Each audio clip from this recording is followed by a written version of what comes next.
Hello, beautiful people. Welcome to Global Happenings today. Indeed, the Holy Book told us to be our brother's keeper, but the challenge is this particular news. We do not know if genuinely they are following the Holy Book to be our brother's keeper, or if there's a sinister plan.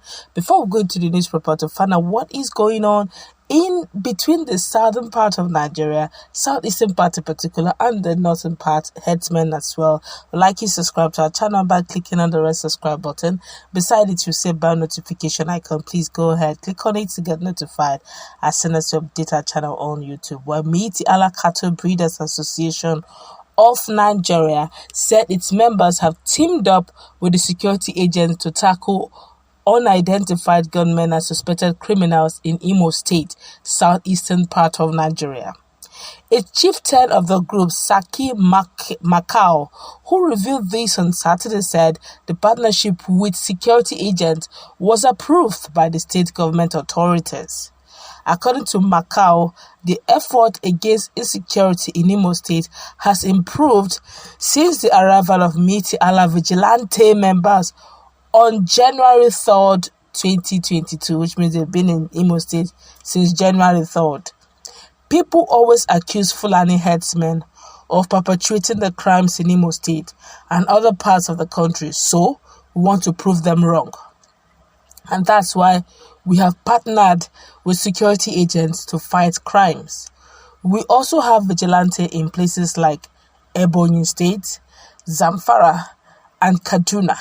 Our aim is to help government stop the insecurity in the country and bring peace between herdsmen and people in many communities and where they live in.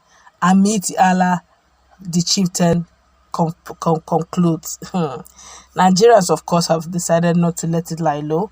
Lots of reactions have trailed this. Honestly, I'm wondering. Kaduna alone, Zamfara alone, in fact, it has not abated. This security there has not abated. Was it not the same Zamfara that the people came and cried and clamored that they paid about over 200 million naira to bandits to stop the issue of insecurity, to stop kidnapping them? They had to cry to their governor, to the government of the state, and say they are tired of paying money. They thought paying money will settle and solve this whole issue of insecurity. That is getting worse. It's now an industry. Anytime they are broke, they come and collect. Was it not in Niger State, these guys kidnap people? They did not collect the ransom they collected. It's not money. They've now collected so much money. Too much money is worrying them. Right now, they are saying, okay, give us fuel. Oh, God. I laugh in Swahili. This is not getting funny at all. And this same, I would have thought that charity would begin at home, logically speaking. Because I would have thought that instead of coming down to Southeast, those who are agitating, start from the north, where the thing is getting really hot.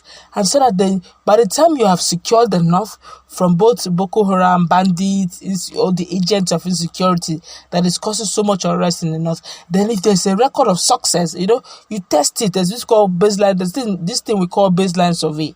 You first of all do the test run. If it's a success, they can now say, oh, ever since Mitiala and cattle breeders or vigilante members have entered into issue of insecurity, they have really succeeded in this area, in this area, in this area. The success story is not propaganda, and you genuinely see it. They're really they're doing wonders. They can now begin to move them from Borno to Zamfara to Kaduna, and like that until, or even to Benue. Benue have been crying too. So by the time there's a record, track record of success story, you cannot gradually bring them to the south. The north is already boiling, and you're coming to help which people in the south, for crying out loud. Before you know it, now they will go down to Ondo and go down to Ogun State and go down to every other place, saying that ever. Before you know it, they will now become a national vigilante, tested and approved by who? And but what is unique about this whole story is the fact that they make bold to say that the government of the day, that's the government of Imo State, invited them, and they have decided to collaborate with the security to bring security, with the security agents to bring security in Imo State. And I'm wondering, how did we get to this level where vigilante is not vigilante of Fulanis? They are not a federal vigilante, for crying out loud. They're not a federal security agent. So why are we calling on people who are a sect, who are a group, who are a tribe of their own to come and help you to do what? Well, I guess that one is the question, the answer that the Imolite will have to answer. The question the Imolite will have to answer for themselves. But of course, Nigerians have taken to the social media to react. This one is going to be uncensored. This one here is saying, the cowherders should firstly tackle banditry in the north. The same thing I just said. They can't have their house burning and leave it uncared to go to Imo State of an unclear mission. This one here answered him. I agree with you. Charity, they say, begins at home. Can you imagine? They're just quoting me word for word. This one here say, they have ulterior motives and they will continue to try other states until they will cunningly take over the south again fully. It is left to the southern governors to redeem their citizens. I tell you. This one here say, you cannot fight Boko Haram, which is in the same state with you. You couldn't fight bandits who are living with you in the same state. But you want to travel to another man's state to fight unknown gunmen. This is not it at all. Okay. Another person says, don't you think that the governor knows about their coming? They said the governor actually invited them.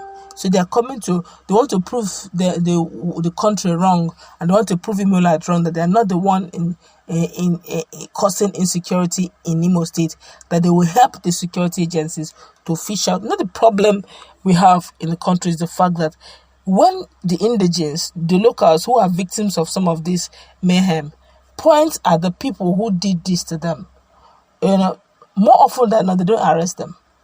And each time you ask the indigenes, they'll tell you the herdsmen, the Fulani herdsmen. But none have been arrested. Now that's the same people that are coming in. So you now see that it will take rocket science. It will take rocket science for any indigene, any local to trust their comment in the name of trying to fight insecurity.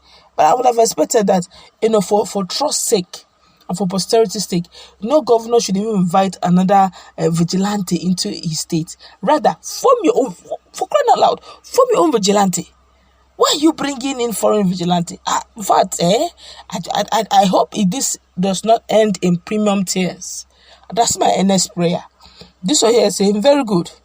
Fulani Malams and Igbo DBS are going to contest for supremacy now, but I know that the ones that are backing, that has the backing of the government, shall definitely win. This one is just telling you the future, how it will look like. This one here say, no, the one that has the backing of God. This one here say, wonders shall never end. Have you stopped the insecurity in the north? It's not Imo State. Now I understand the mission of Uzodema. This one here is saying, he wants to protect his government by all means. This one here is saying, better tackle bandits in your state. No, charity, they say, begins at home. This one here is saying, job. How many times did I call you? Please send them back. Otherwise, which one is job? Which one is job? Who is a job? What's the? I don't understand what it means. Okay, let's